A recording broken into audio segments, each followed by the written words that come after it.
Ladies and gentlemen, Drew Breunig. Breunig. Sorry about that. Welcome on, please. Thank you, guys. So this is titled A Crash Course in Location Marketing. I'm going to give you just enough information to be dangerous. I'm also going to give you enough information to ask questions and hopefully ferret out BS. If you want to ask me about what's possible, what's not possible, I'll be incredibly honest with you and tell you what's real and what's beyond the horizon. What I'm going to walk through today is going to be pretty quick, so if you have questions, please stick around to the end and we'll save some time to answer them. Like they said, I work at PlaceIQ. I run all of strategy, product, and data science there, and I help brands understand how to use these types of new technologies to achieve their goals. So I've been at PlaceIQ for just over 7 years. The company itself is about 9 years old. And location has evolved a lot in that time, and it's still evolving. At first, all it was doing was helping us target areas, putting a pin around some new restaurant opening, targeting anyone that came within a mile radius of it, and then just telling them, hey, restaurant's here.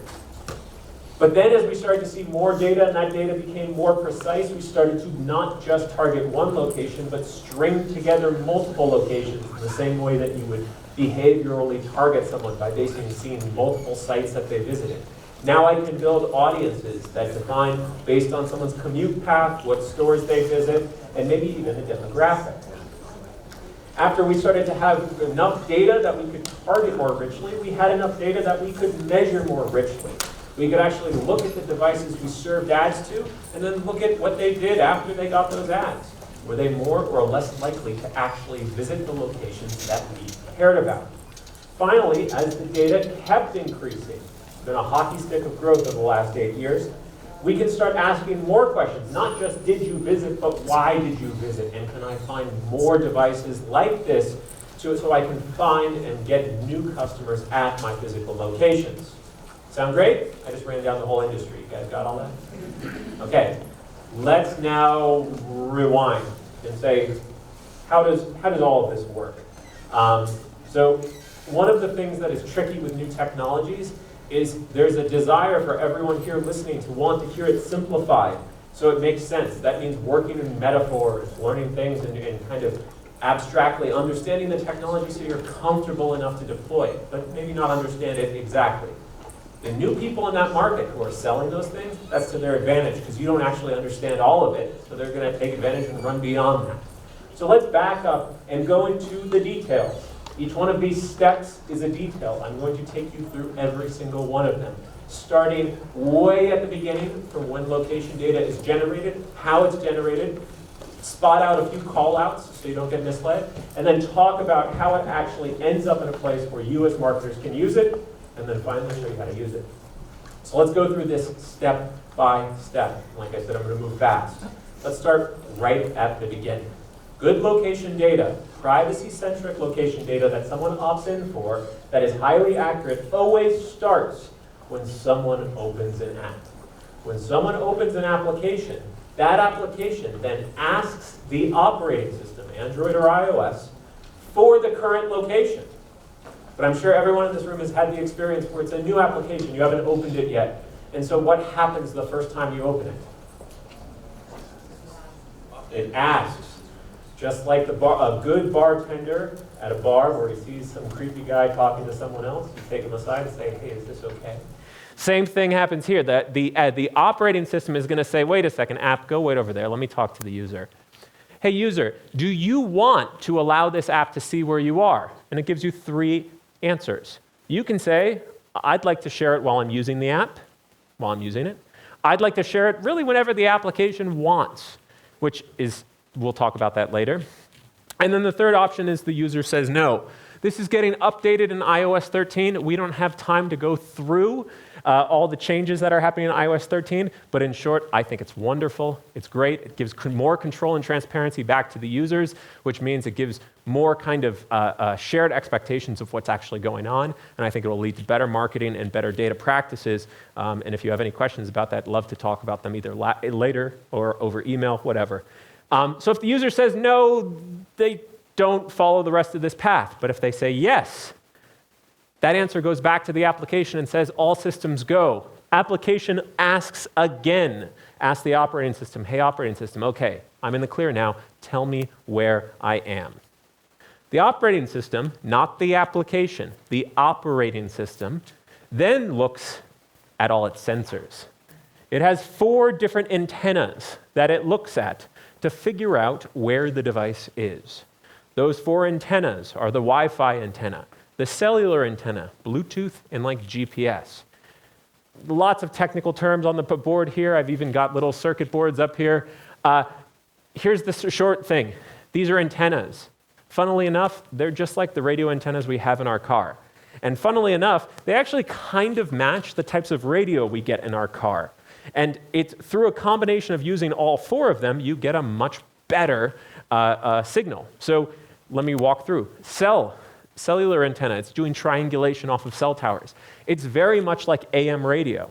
It doesn't have high quality, so it doesn't really know exactly what building you're in, but it works everywhere and it works instantaneously. So if you're taking a long drive from Salt Lake City back to where I live, you can listen to the same AM station pretty much the whole way. It's going to sound like crap, but it still does it. Wi-Fi is like FM radio. Sounds great. Now you can actually listen to music and enjoy it. But it works, only in city limits. You start to get outside of city limits, it fails to work. Same thing here. If you can't see Wi-Fi networks that it hasn't seen already, it's not going to work. GPS, just like satellite radio. This is the good stuff. It will tell you that you're standing somewhere within 5 to 10 meters of accuracy. But it takes a bit to get a fix, and if you go into a concrete parking garage, it ceases to function. All of those signals then come together, and the operating system whips them up into a cocktail. That cocktail is the location response, and it's going to use all the strengths to counterbalance the weaknesses of those signals. And that is the package that is the foundation of location marketing. Now, you may be asking yourself, why does the operating system serve as a middleman here? One of the ways some of these companies confuse you is they'll say, no, I have my own application. I can figure out location better than someone else because they're relying on so-and-so. No. All roads go through the operating system. And there's 3 reasons for that. Privacy, we already covered that. If any location could get better location without going through the operating system, the privacy nightmare would be here and upon us. The second is performance. If you had an application using GPS constantly, your phone's battery life would be 2 hours, and it would go really, really slow. Battery is the third reason, and those are pretty much interchangeable. This is why the operating system exists. I don't know if you all remember this, but when the App Store first opened and they first started to allow background processes, Facebook actually got in some trouble because they kept their app running in the background by pretending to be on a phone call, like recording audio. Everybody thought they were recording audio to process it for ad targeting, but they were just using it as a hack to keep their app running in the background so that they could get things like location and everything else. And one of the reasons Apple put the kibosh on that really quickly is because they were getting people coming into their Apple stores saying, my phone only lasts 4 hours a battery, please refund my $800. Really quickly they fixed that bug, and that's the same thing that's going on here. So now there's a location response. We just talked about how it talked to 4 different antennas, and it passes it back to the application. And in that location response, there's a latitude, a longitude, an altitude. Now the other thing, all good data companies and products, they'll give you 2 points of data. They'll give you the data that you want to know, where's this phone? And then if they're a good company, they'll give you a second piece of data. You know what that data says? This is how confident I am that I'm right. So we do that at PlaceIQ. We'll say, we think this device is visiting a McDonald's, for example. But we're actually only about 20% sure of it. Why? Because, there's some other times we get tons of data and that person stays there for 2 hours eating 6 different Big Macs. And sometimes they just go to pick it up and leave. Less confident based on how you see that. Same thing here. So they're going to give you latitude, longitude, altitude, and they're going to tell you how wrong they think they are. They could say, here is your location down to 12 decimal places, but I might be off by a mile. And that happens all the time. By the way, everyone gets excited when they see altitude. Don't get excited. Altitude's okay. It's good for telling you that you hiked up 100 feet in a hike. It's bad for telling you you're on the 3rd floor or the 4th floor. That level of nuance is not there yet. So the fun thing about this that I just walked you through, this happens constantly after the application asks. It just keeps happening. And it's these little blips. And these little blips then get passed back to the location in a stream of updates saying, hey, this is where Drew is now. This is where Drew is now. This is where Drew is now. And then that gets passed to a server. This is what we call observations. This is what every location intelligence company, unless they're using bad data, starts with. This is what they start with. The location has left the phone, and now it's gotten into the land where you can start to use it for things. And observation data, though, is kind of dumb. It's just coordinates and time. In this split second, you were at this latitude and longitude. It doesn't know how long you were there. It doesn't know what's there. You could be in the middle of a parking lot. You could be in the middle of a hike. You could be in the middle of a movie theater where they're hosting a conference. And because if you have an app and you have an app, and you're both on my phone, you're asking the same operating system, and when the operating system generates location once, it hands it back to both of you.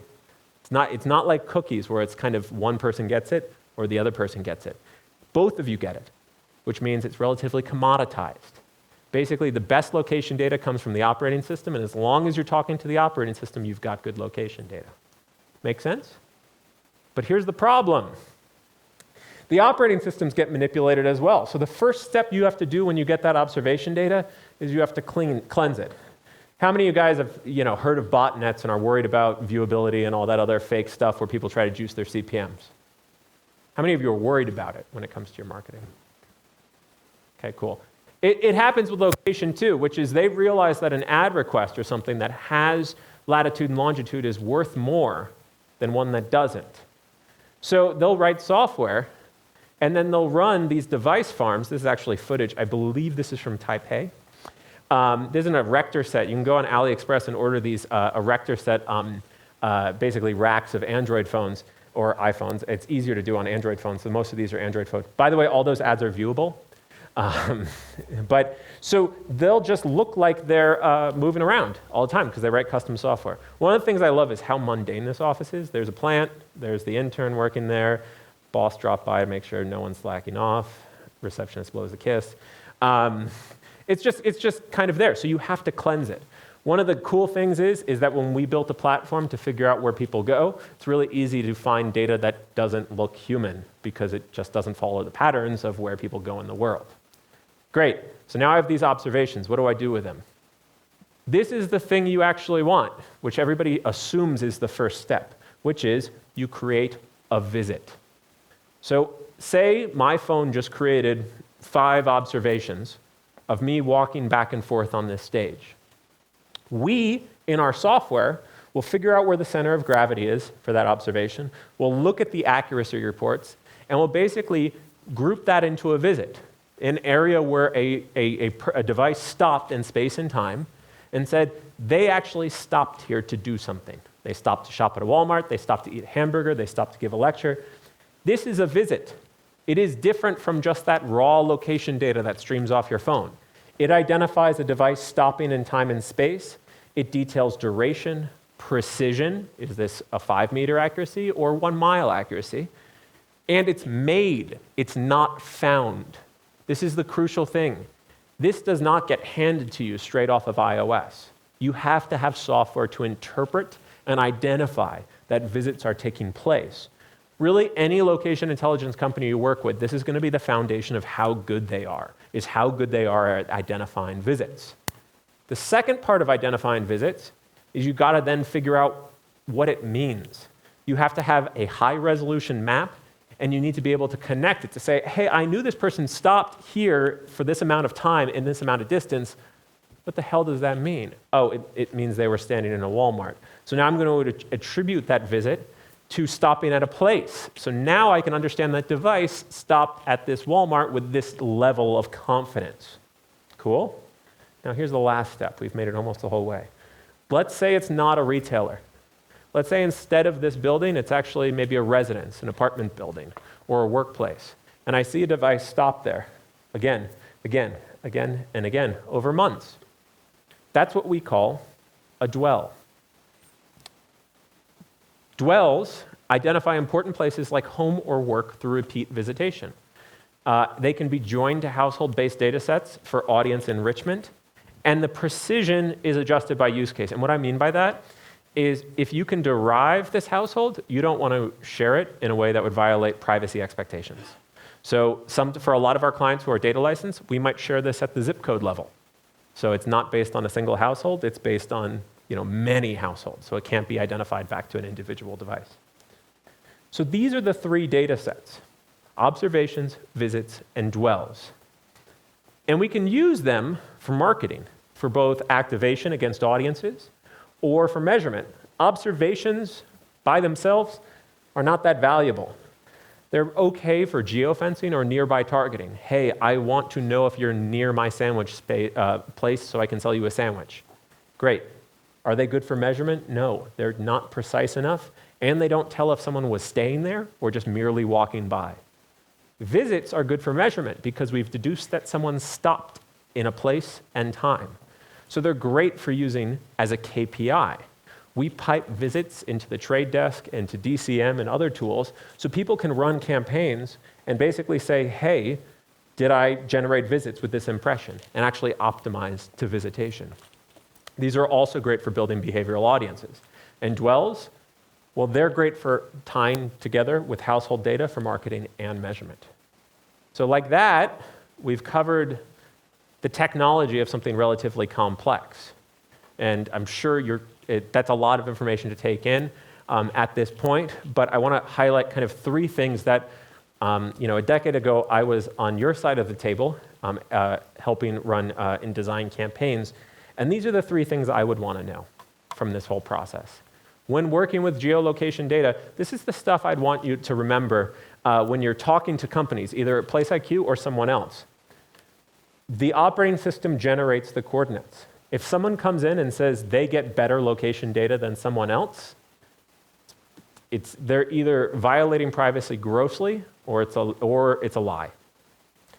Simple as that. Everyone gets the same thing, and I already covered why for privacy, battery, and performance. Observation data, the data that OS generates, starting to become commoditized because, again, if you get permission, people see it, and it's all the same that you're kind of seeing it. So people don't have a lot of different data as a starting point. So again, that's not really a differentiator. The differentiator is the software that figures out what those observations mean. Because again, visits are not found, they're not handed down by Google, Apple, or some higher power. They're made by software that's detecting that a pattern is taking place. And this is really hard. To give you an idea of some of the situations our data scientists tune against, we want to figure out that someone has stopped at a gas station to fill up their pump for 5 minutes. But we don't want to catch the person waiting at the stoplight that's taking too long. That's a very thin definition between those two things. And so we're constantly updating our visitation algorithms to try to capture that nuance. That's just one unit test that we use. Cool. So now that we have this data, how do we actually use it? Well, as it was said during the introduction, it's kind of like behavioral targeting online, except offline. We can string together, places people go in the world with statements to build audiences. I want to find people who visit Walmart. I want to find people who visit Target. I want to find people who visit Target frequently. I want to find people who go to Target and also visit the gym frequently because I've got a new fitness thing I'm selling there that I want them to buy. I want to use that audience, target it, and then measure if they went back to Target. These are how we build the audiences. And it's not just for the product. One of the things that I wish agencies would do more of is you can tune it to the messaging. Phones are not big, so your room for creative is not big.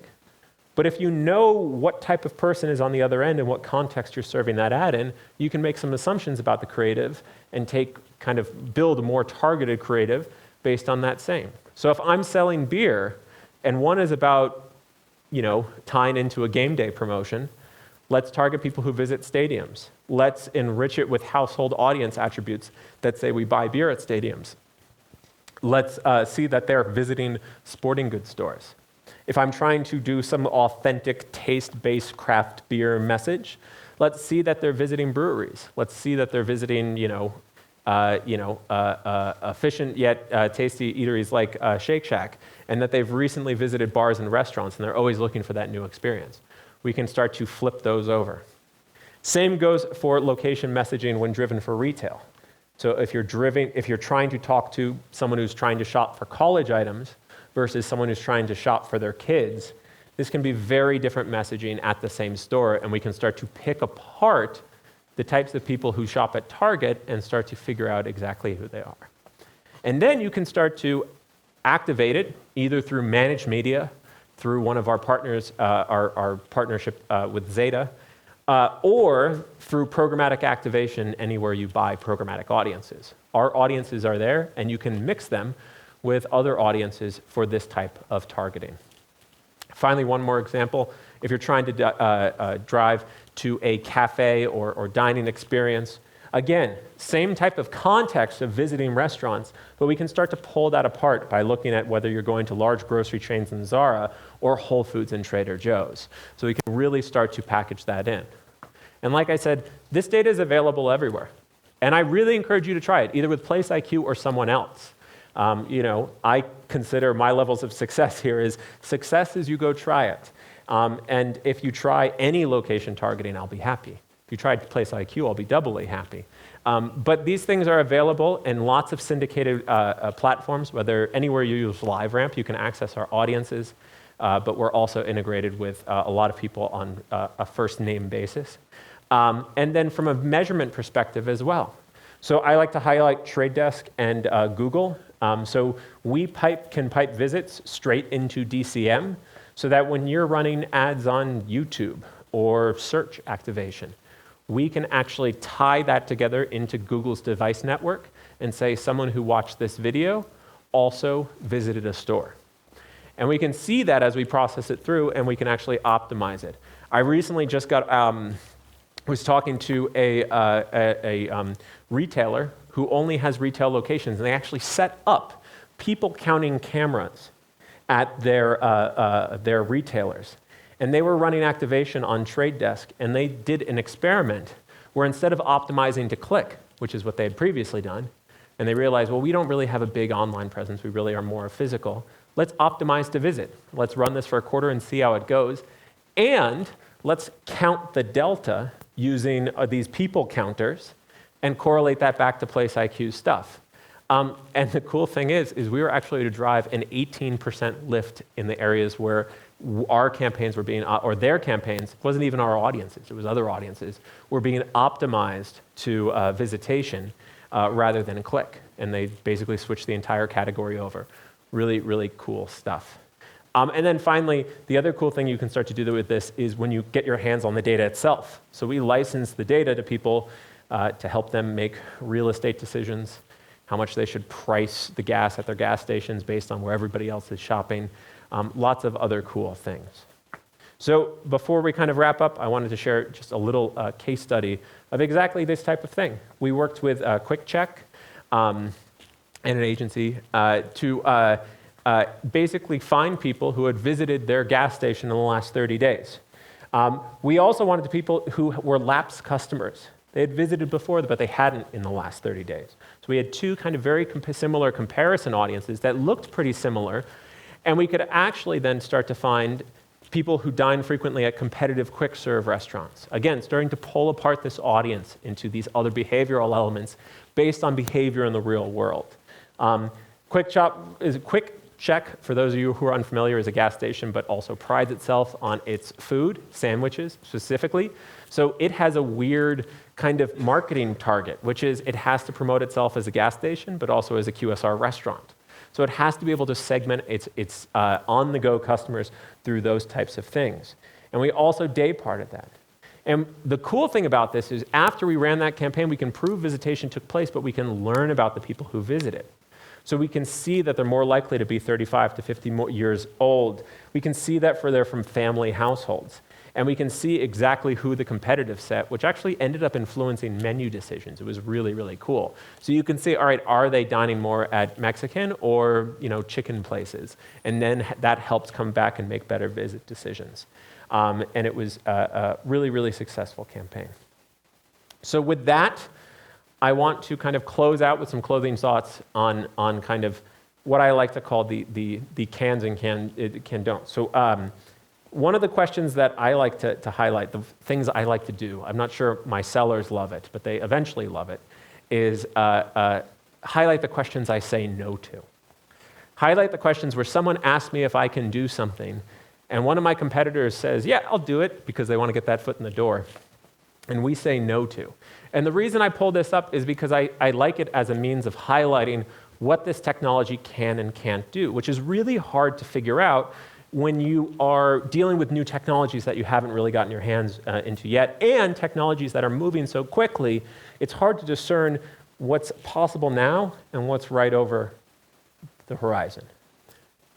So the first thing I want to highlight, last week, and this was the second time in 2 weeks I got this, is we had a seller who was working with a CPG company, consumer packaged goods, and they sold stuff in big box stores.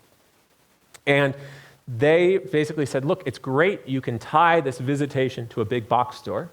It's great that we can work with our existing partners at Catalina and others to tie it back to purchase. But we're actually driving a campaign where we want to try to show for that retailer that we can drive online orders and pickups in the store. And we know that in the store, there's only one area where you can pick up your online orders. Can you use your location technology to figure out not that someone visited the store, but that someone visited the store and only went to this one part of the store? Makes sense. Does anybody have any guesses why I said no? Well, that's a good first step. So due to the way the data is created, I have a better chance of seeing you if you're there for 45 minutes versus 5. But we do a lot of work with gas stations where you're only there for 5, and though the scale might be smaller, we're fine. The actual issue is, though that one definitely comes into play, is that these stores are basically built out of concrete, and that the GPS and location cocktail that we would build there can't get you down confidently to that one corner. It would basically have an error rate of maybe 30 meters, and when the counter is just here, but all the checkouts that everybody else goes through is over here, I can't confidently say whether you're in one of those or other things. So you have to take into account accuracy. It seems like magic that we can tell someone's in a store, but we draw the line at telling what aisle they're in. Make sense? Cool. So with that, I'd love to open it up, as we kind of have covered this out, to any questions about the application, the underlying technology, what's possible, the privacy elements of this stuff, or really anything you may want to have any burning questions about how location data is being used for business intelligence or marketing. Can they override it if you turn off your... Hi. Can they override it if you turn off your location? Yes. There's actually, let's cover this. This is a great question from a privacy question. So we actually don't touch PII. We don't touch phone numbers. We don't touch email. We don't touch names. And I think that's a really good practice. Another thing we don't touch is hardware-based IDs. So one of the things I love about the operating system being the source of all location data is because it manages the permissions, and it manages the permissions on an app-by-app basis. You could turn off location to all things in your phone. You could turn off locations just to apps 1, 2, and 3 and keep app 4 on. Further, the device ID I'm using to tie those locations together, you can go into your settings, hit reset, get an entirely new one, and I don't know who you are. Your entire history is forgotten. The other thing you can do is you can turn it off and make it so that when I want to see your device, I just see 0000000. That's not on PlaceIQ's website, even though you can go to our website for some things. That's just on your phone. One of the things I really hate is when I have to, how many of you got caught in the Equifax hack? Do you remember that? And maybe, did you all file your fake requests for $150 or whatever it is that they're like now never going to give you? So the thing that bugs me most about that is that in order to do that, I had to go log onto their website, fill out my current address, fill out my current name, give them my social security number, and recreate the conditions for it all over again. But with this, you don't. You can go into the settings on your location. And by the way, Apple's at the forefront of this because they're just several years ahead of Android because they see privacy as a competitive advantage. But Android is following.